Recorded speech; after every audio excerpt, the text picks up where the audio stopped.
Bonjour et bienvenue dans cette vidéo. Alors aujourd'hui vous allez apprendre comment représenter vos tracés cyclographiques sur votre logiciel DIP. Un tracé cyclographique, c'est tout simplement une représentation d'un plan structural, représentation qui tient compte du plongement de plan en question et surtout permet de faire des relations mutuelles entre différents plans structuraux, ce qui relève d'une importance cruciale lorsqu'on fait des études géotechniques ou lorsqu'on fait des interprétations en géologie structurale. Je vous invite donc à découvrir comment les faire dans cette vidéo. Allez, c'est parti. Avant de commencer cette vidéo, abonnez-vous à la chaîne si ce n'est pas déjà fait. Tirez sur la petite cloche pour recevoir des nouvelles. Recevez gratuitement votre ebook logiciel Comment ça marche. Vous trouverez les liens dans la description.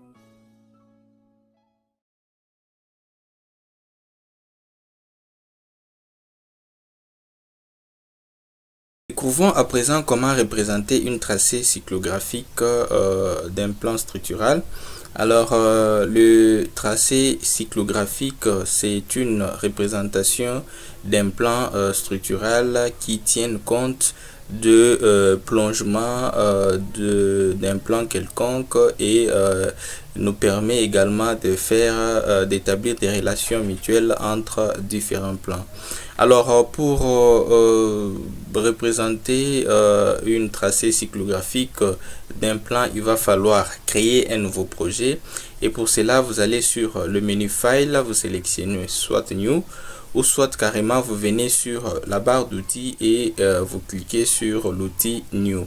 Alors cette fenêtre va apparaître, c'est voilà la feuille du type tableau où vous avez d'un côté des colonnes et des lignes. Alors une ligne permet de représenter un plan, voilà, et des colonnes, vous avez d'abord ID qui voilà numérote de façon automatique tout le plan que vous allez représenter. Ensuite DIP qui représente le pendage et enfin Deep Direction qui représente la direction. Alors sur DIP, vous avez la possibilité de représenter plusieurs tracés cyclographiques. Il suffit tout simplement d'introduire à la fois plusieurs mesures ou carrément vous pouvez représenter une tracée cyclographique. Alors pour cette tuto, nous allons commencer par représenter une tracée cyclographique. Puis on va représenter plusieurs tracés cyclographiques pour en distinguer la différence. Alors, nous allons utiliser les données que nous avons transformées autrefois. Voilà, là vous avez Deep et Deep Direction. Nous allons copier des données. Voilà, nous copions cette donnée là et nous n'avons plus qu'à la coller voilà, sur la première ligne. Alors, une chose très importante à faire lorsque vous avez un projet sur DIP, c'est de définir la déclinaison. Pour cela, vous allez sur Analyze, vous sélectionnez Project Setting, voilà.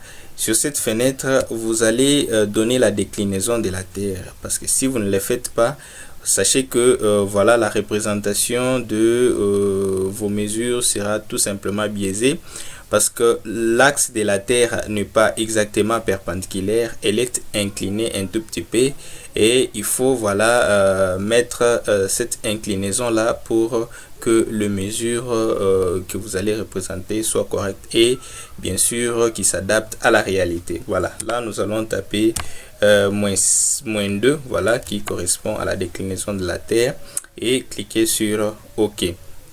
Alors, dès que nous l'avons fait, nous n'avons plus qu'à représenter la trace cyclographique de notre première mesure.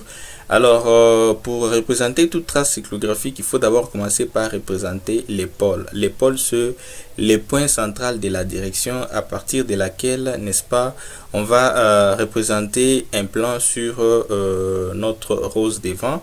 Et pour représenter le pôle de ces plans, vous allez tout simplement cliquer sur Vector Preset. Voilà, vous cliquez dessus et vous avez d'un côté le centre de notre rose des vents et vous avez les petits boules qui représentent les pôles. Alors, une fois que l'épaule est représentée, nous pouvons donc bien sûr afficher la trace cyclographique. Il nous suffirait tout simplement de voilà sur cette fenêtre Plot Option de cocher la case Grid Data Plane et vous verrez que la trace cyclographique sera bel et bien représentée. Alors, comme vous pouvez le constater, le pôle, c'est distance de la trace cyclographique d'un certain nombre de degrés. Alors, c'est évidemment ce qui entre dans la définition même de pôle, n'est-ce pas? Un pôle est distancé de la trace cyclographique de 90 degrés. Et vous voyez que chaque unité ici représente 10 degrés. Et si nous quittons du pôle à la trace cyclographique, nous allons compter évidemment un certain nombre de degrés, et ces nombres-là correspondent tout simplement à 90 degrés. Alors, une fois que vous avez trouvé le pôle d'un plan, il suffirait de compter 90 degrés dans la direction des plongements pour bien sûr trouver voilà la trace cyclographique. Alors là, cette première direction, nous pouvons même vérifier sur Excel, voilà, elle correspond à voilà la direction nord 52 degrés est. Et si vous vérifiez bien, voilà, et que nous essayons de représenter une direction passant par ces points, nous aurons bel et bien une direction de 52 degrés sur la rose des vents, voilà. Et la trace cyclographique sera, n'est-ce pas, tout simplement représentée dans le plan de plongement qui est ici nord-nord-ouest. Voilà pourquoi nous avions deux possibilités de représenter le pendage, soit dans le plan sud-est et soit dans le plan nord-ouest, et c'est plutôt dans le plan nord-ouest que cette trace a été représentée conformément aux données que nous avons fournies à DIPS. Voilà, et ça c'est le cas où nous avons bien sûr comment dire à représenter un seul plan structural. Alors imaginez-vous que nous ayons plusieurs plans à représenter, et voilà, nous pouvons plotter plusieurs mesures sur DIPS et voilà afficher le trace cyclographique de plusieurs plans à la fois. Pour cela, nous allons créer un nouveau projet. Voilà, dans ces projets, nous allons copier-coller les mesures. Voilà, nous sommes là. Nous copions-collons toutes les mesures. Elles sont à 20. Voilà, copier. Et nous allons coller tout simplement dans DIPS. Voilà, nous collons ces mesures. Alors, comme d'habitude, voilà, nous allons commencer par afficher leur pôle. Et vous verrez tout simplement que cette fois-ci, nous avons plusieurs pôles, chaque pôle représentant une trace cyclographique bien précise. Et pour afficher la trace cyclographique, il suffit tout simplement de cliquer sur la case Grid Data Plane. Voilà, nous cliquons dessus et vous voyez que les traces cyclographiques nombreuses vont apparaître sur notre interface graphique. Alors, c'est quoi l'intérêt, voilà, d'afficher plusieurs traces cyclographiques? C'est que ça permet d'établir des relations mutuelles entre les plans, voilà, et ça c'est très intéressant, très important lorsqu'on fait des mesures géotechniques. Et voilà, lorsqu'on rencontre, on sait voir le point d'intersection, le point de séquence de plusieurs plans. Ces points-là peuvent nous servir énormément. Pourquoi? Parce qu'on peut, à partir des DIPS, déterminer la direction de ce point. Ce point peut représenter les pôles, et nous pouvons également tracer, donc avoir sa trace cyclographique, et cette trace cyclographique peut avoir plusieurs interprétations en géotechnique. Alors, pour par exemple représenter une trace cyclographique témoignant l'intersection de ces trois plans, qu'est-ce que nous allons faire? Nous allons cliquer sur le bouton Add User Plane. Voilà, nous cliquons dessus, et dès que nous approchons notre voilà fenêtre, vous voyez qu'il y a une trace. Alors je n'ai qu'à coïncider cette trace avec les trois points, donc les points d'intersection de ces trois plans.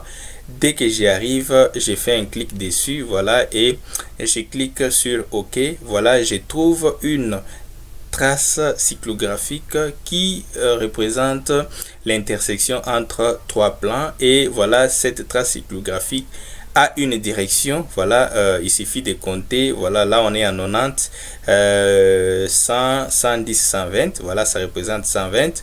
Et ensuite, à partir de la trace cyclographique, je peux compter 90 degrés pour trouver le pôle de ces plans, et bien sûr faire voilà des interprétations géotechniques. Voilà, j'espère que cette vidéo vous a plu. Si c'est le cas, faites-nous savoir en aimant la vidéo, en la commentant, en la partageant. Quant à nous, nous vous disons ciao, à bientôt.